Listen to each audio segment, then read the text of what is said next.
make friends with finance, so reach out to them and potentially try and identify if there are one or two people, ideally of a reasonable level of seniority, who are actually interested in the agenda, then they can be your champions within the function. I think that's definitely true. Understanding the governance cycle, as I said before, so both in terms of budgeting and forecasting, as we talked about, but also the month-end cycle and what is the monthly management reporting. Are there any sustainability KPIs in there already? Should there be, perhaps? And then taking time to spend time with the finance team and upskill them a bit and really emphasise the important role that finance can play.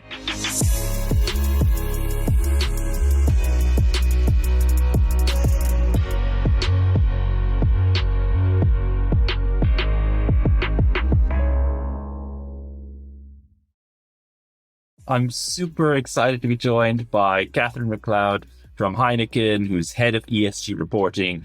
There are a number of reasons why I think this is going to be a really exciting episode.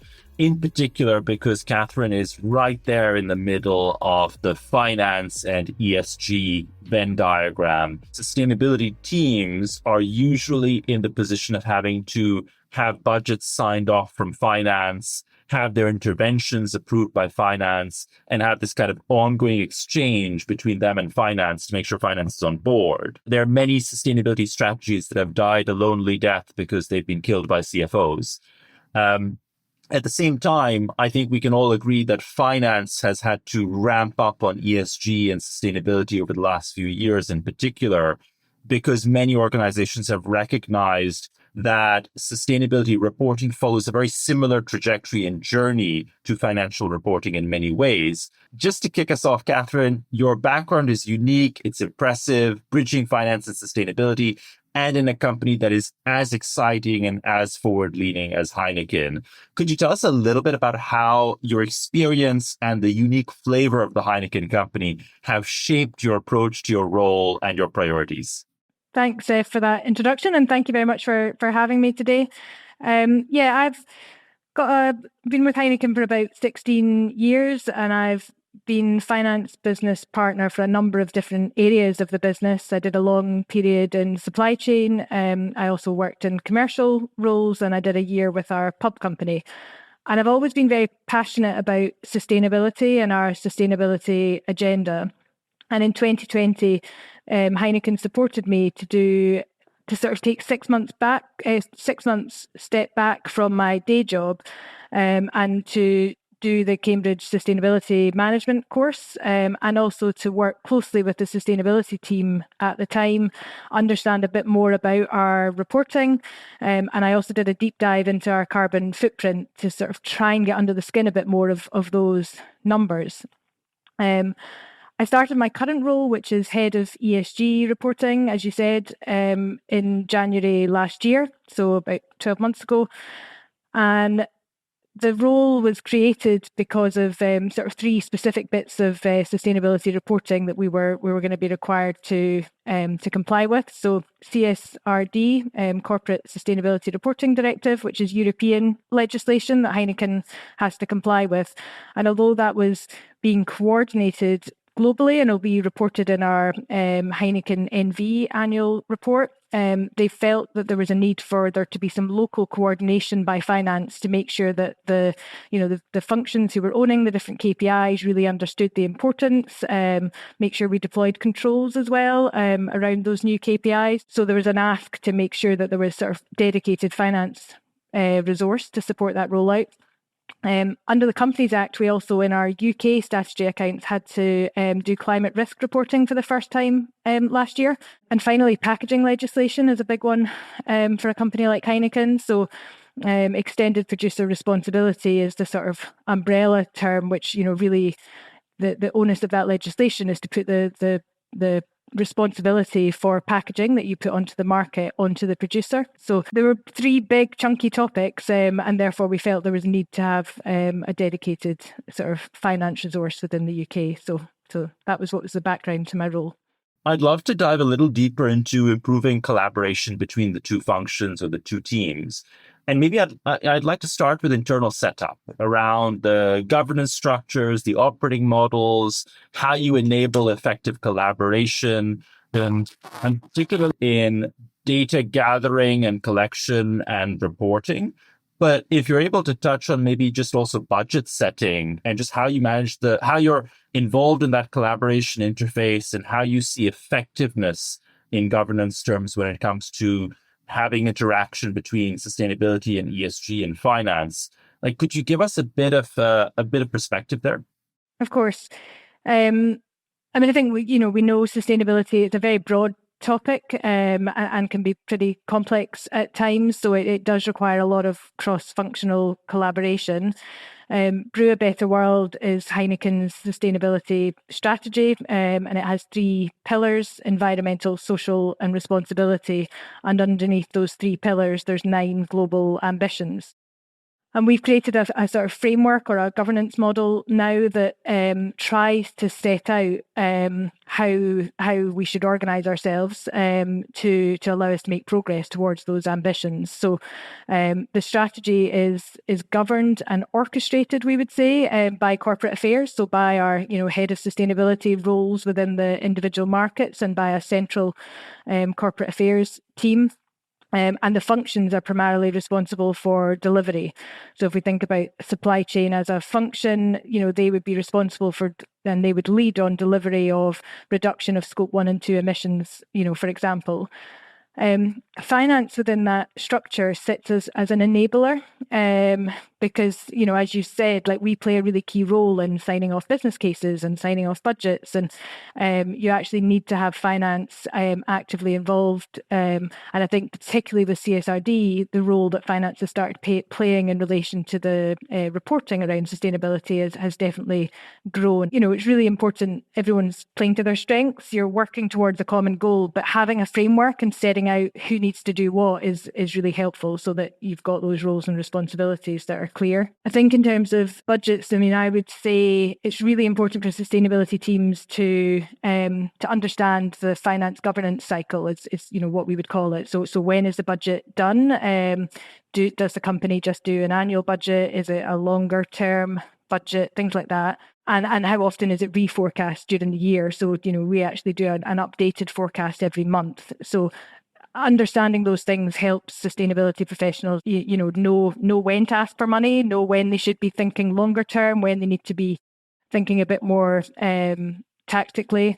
Maybe just also following on from that, Kathryn, one thing that we've heard works well is when sustainability teams are able to identify existing budget pools and ways in which those budget pools could be leveraged also for sustainability. So maybe there's, for example, a budget pool around optimizing logistics or optimizing packaging. And you can actually say, well, hey, we can hit some sustainability KPIs with this as well if it's just directed in a certain way. That seems to be a nice hack that lay out. Does that jive with your experience? Yeah, I think the operating model that I talked about gives a bit of a guidance there. And as you say, it's important for sustainability teams to be clear on, what should sit in their budget compared to, what's actually the responsibility of other functions within the organisation. So, for us, supply chain are the owners of net zero in scope 1 and 2. So if that required capital investment, if it requires, any P&L investment, that would all sit in the supply chain budget and would be part of the supply chain sort of strategy, and they would very much own that, and the sort of orchestration role from corporate affairs would almost just be looking at the roadmaps, checking how that compares, do we seem like we're on track, and that sort of thing. But very much it's owned by supply chain to drive that. But I think again it's a good example of why it's good to have finance engaged and involved in the sustainability agenda, because, most parts of the business will have a finance business partner of sorts, and they naturally sit in the meetings where the decisions are made. And if you can bring some of that wider team on board and upskill them a little bit when it comes to sustainability, that can just help with making sure the decision making is a bit more rounded, and maybe questions and opportunities can be identified where there is a win-win, whereas a small internal sustainability team, they can't be in every meeting, and where every business decision is being made. So make use of your finance team there, I would say. And Kathryn, you mentioned that the supply chain team, for example, leans in on the net zero strategy and implementation. And we obviously see this repeated in many organizations. From a data perspective, I'm seeing two models play out. One is the model which says actually sustainability data is going to be owned by the sustainability team, and many teams in many organizations have the sustainability function fully responsible for gathering that data, getting it together in one place, ensuring it's calculated, delivered, output delivered, etc. Some other organizations are actually having finance lean on owning that and consolidating it with CSRD, other CSRD data sets, which might be social and otherwise. And obviously there are hybrids in between. I'd love your take on, maybe this is not necessarily a Heineken internal view, but more just generally in the industry, what would you bet on? Would you bet on a hybrid or one or the other being the dominant mode in a few years' time? Yeah, I think you end up probably in a hybrid. Certainly how we've approached it when I think about CSRD is finance starting to, leaning in a bit and starting to play a coordination role is absolutely not meant to take away the data ownership responsibility from the functions. So, we have a tool that all of our production sites report data into every month, and that's existed for a long time already. They know those KPIs, they're operational KPIs, and it's all the things you would expect about maybe packaging material losses and volumes and how much water they've used and all of these things. And we have been reporting those KPIs for a long time, but they're not just reported by the sites, but they're also discussed in site meetings and action taken to try and improve those. So I definitely don't think finance should be stepping in and sort of saying, actually, we'll take all of that reporting because we're just not close enough to it, and it should be owned by the function. So from a UK perspective, our role's been about just, really making sure the data quality is right, doing some sort of sense checks, really emphasising the importance of reporting on time and full data, things like that. So trying to take steps to improve the data quality and make sure the right controls are in place, but not taking ownership away from the function. Where I think finance will play a much bigger role is when it comes to taking all of those outputs from all of the sites around the world and then actually turning that into what gets disclosed in our annual report. And that's where, finance will very much lead on that part. I think a hybrid can work. But yeah, we're, this will be our first year of doing such extensive sustainability reporting. For sure. And Kathryn, this sort of collaboration heavy area brings us nicely to my next question, which is going to be around building strong partnerships and relationships internally between sustainability and finance. I'd love to get your cheat sheet for sustainability teams in terms of what they should be doing to develop allies within finance, to share priorities, to coordinate on timing. Like, what is the best way for a sustainability team to create that close-knit collaboration that you seem to have with your sustainability counterparts? So, and I think I said this when I was at an altruistic event last year, but make friends with finance, so reach out to them and potentially try and identify if there are one or two people, ideally of a reasonable level of seniority, who are actually interested in the agenda, then they can be your champions within the function. I think that's definitely true. Understanding the governance cycle, as I said before, so both in terms of budgeting and forecasting, as we talked about, but also the month-end cycle and what is the monthly management reporting? Are there any sustainability KPIs in there already? Should there be, perhaps? And then taking time to spend time with the finance team and upskill them a bit and really emphasise the important role that finance can play.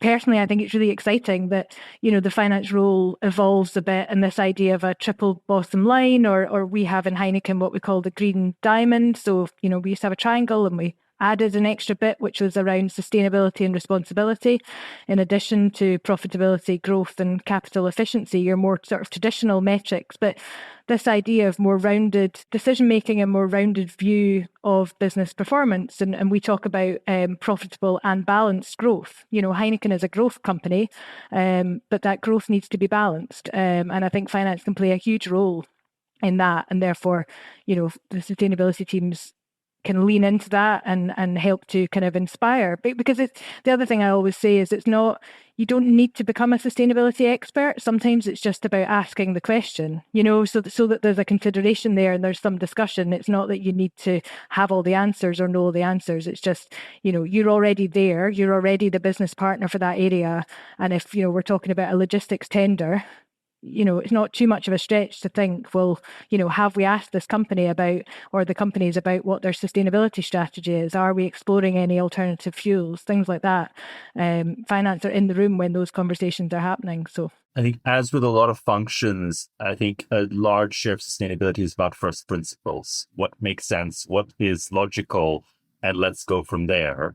When we talk about skill building, I'd love to dive a little into just your experience with upskilling finance teams on sustainability.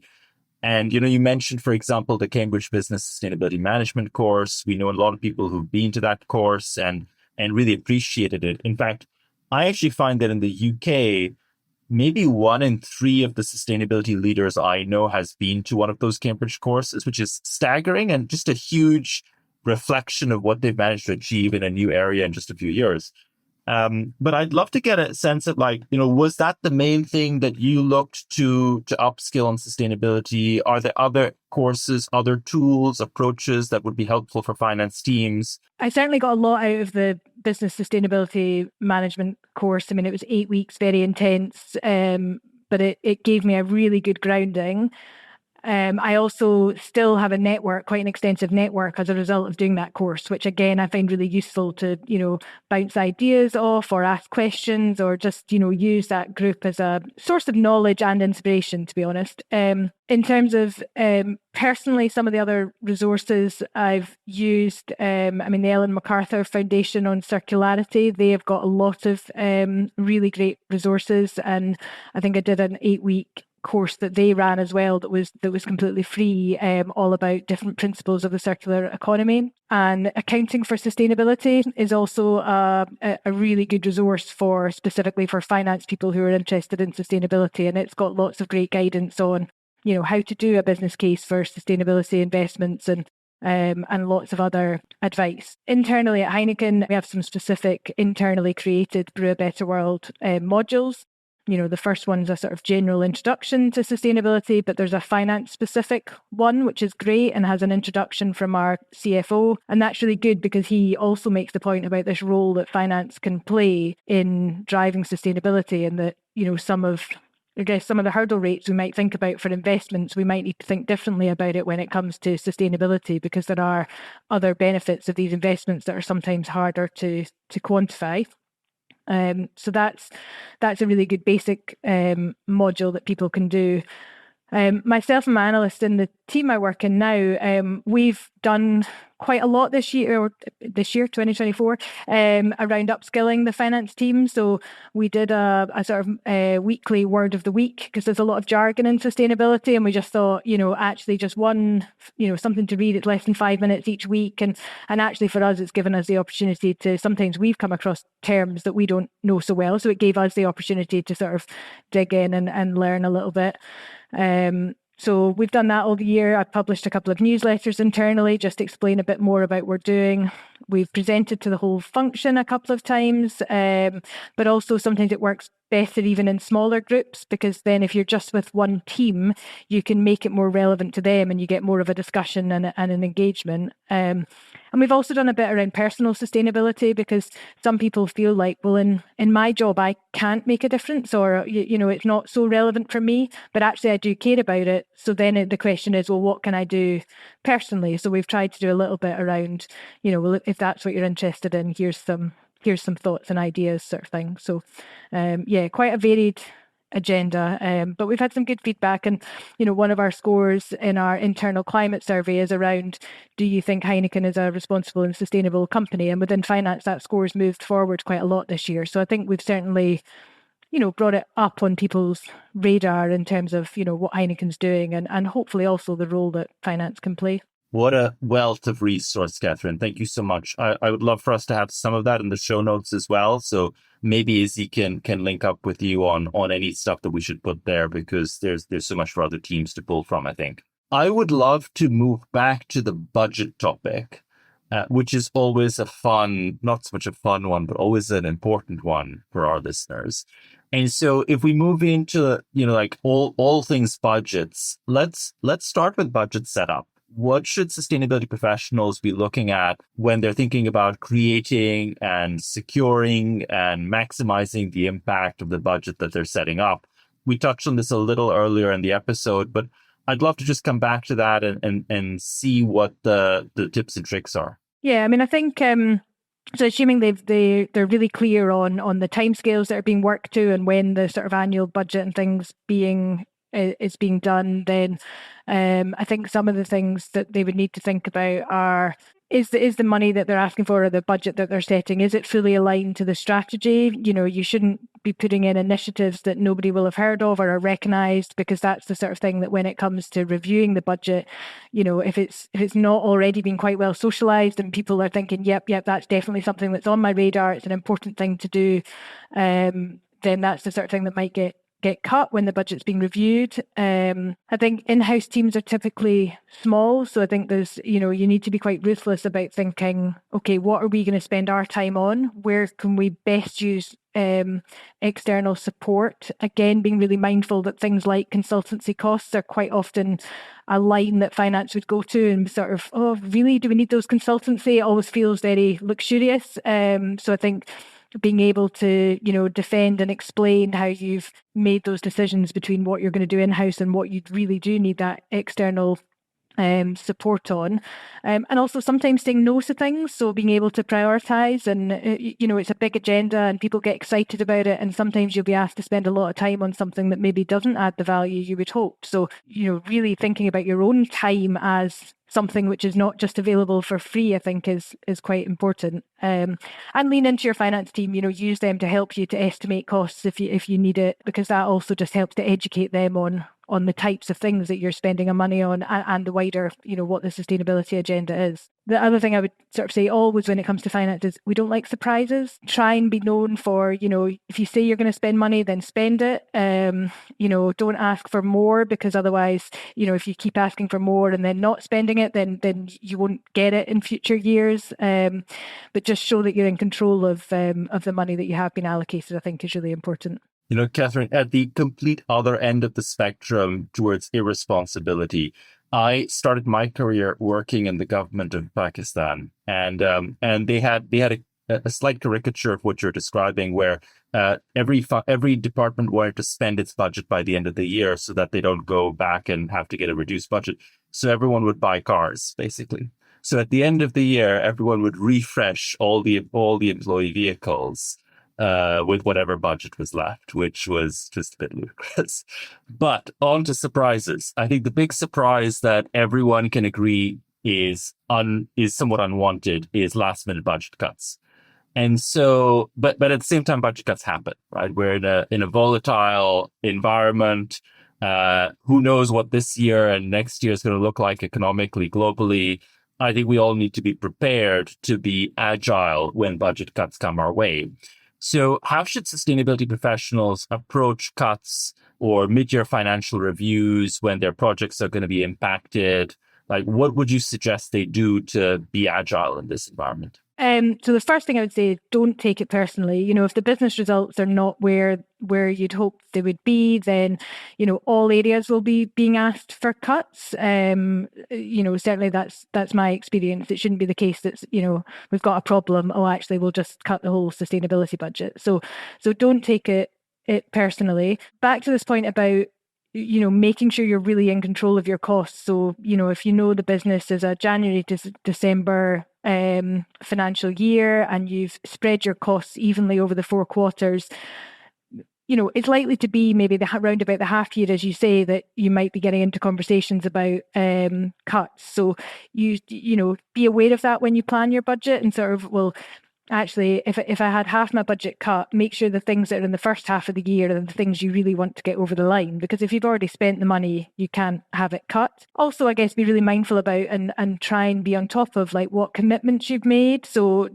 when you're asked, it's also useful if you can be clear on, well, this is money that's definitely committed. We can't back out of this, compared to things which, okay, this is a choice. I'd really hope to do it in quarter 4 this year, but actually if it ends up being, quarter 1 the following year, then that's okay, sort of thing. So that would be some thoughts around that. Super helpful. And Kathryn, I was going to ask you about building business cases and financial tools, resources, and metrics that you found useful when helping your sustainability colleagues to build business cases for sustainability initiatives.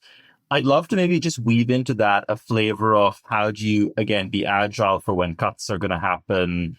How do you make sure that you can protect things where the ROI isn't immediately visible?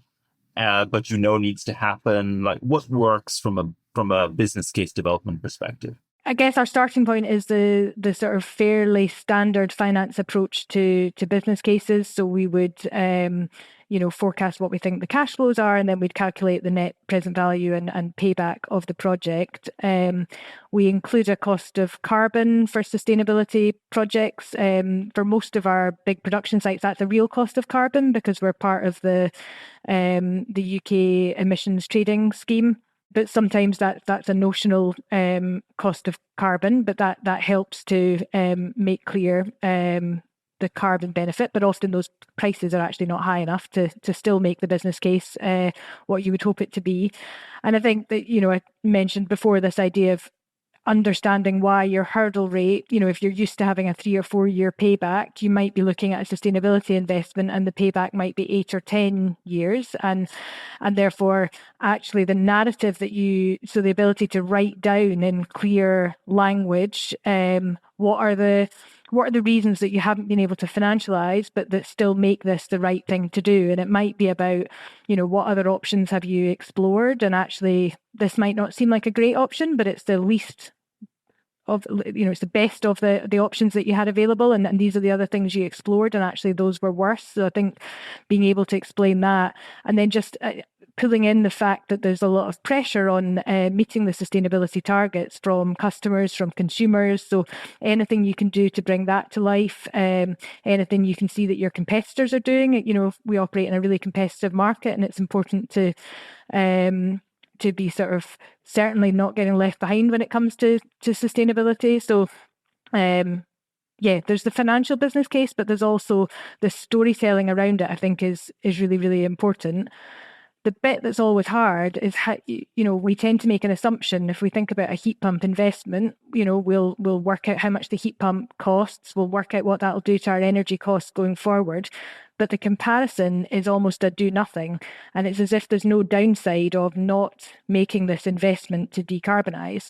And that's just because it's hard to quantify the do nothing. It's hard to sort of quantify over the 15-year horizon what might be the downsides of, specifically us not doing the investment. The impacts of climate change are going to be worse, but, that's difficult. But I think we've covered a lot of exciting ground in this episode so far.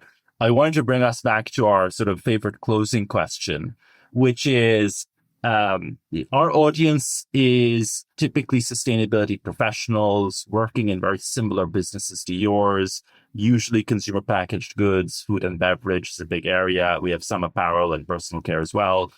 Could you maybe share some thoughts on what is the single most important piece of advice that you'd give to some of our listeners, whether they're, let's say, a sustainability professional looking to collaborate with finance, or whether they're someone with similar responsibilities to you? Would love to get just a few words of advice. Thanks. I think in terms of sustainability teams collaborating with finance, I'd go back to what I said earlier. So make friends with the finance team, ideally find a couple of people who are passionate and you use them as your sort of way into the function. Highlight to them what an important role they can play, and then sort of help to upskill them so that they can play that role for you. That would definitely be my advice there. And in terms of someone with similar responsibilities to me, I think, keep asking lots of questions, be curious. It's changing fast, particularly sustainability reporting. That this year will be another year when we find out what happens with sustainability standards, the international standards, and whether they'll be adopted in the UK and what that means. It's a constantly evolving agenda, so be curious, and keep looking externally as well. Don't become inwardly focused and get too bogged down in the data, because it's really important to sort of network and get out and listen to podcasts and go to events and sort of hear what others are doing and learn from and be inspired by them. Kathryn, thank you so much. What a wonderful deep dive into the sort of world of collaboration between finance and sustainability. I've loved touching on, I think, two big themes here, really. One around how do you set up that collaboration for success. We've talked about facilitating collaboration, finding friends, being agile in how you work together. We've talked about what we think the future of data gathering and reporting is going to look like and the hybrid scenarios that might lead to. We've touched a bit around budgets, how to set them, how to think through them, how to be agile when they need to be cut, and obviously closed with some great advice for other professionals in this space. Really enjoyed having you with us on the show, Kathryn. Would love to have you back at some point in the next couple of years and we can see how all this plays out. But so far, thank you on behalf of me and all our listeners. Thank you very much. I really enjoyed it. Thank you.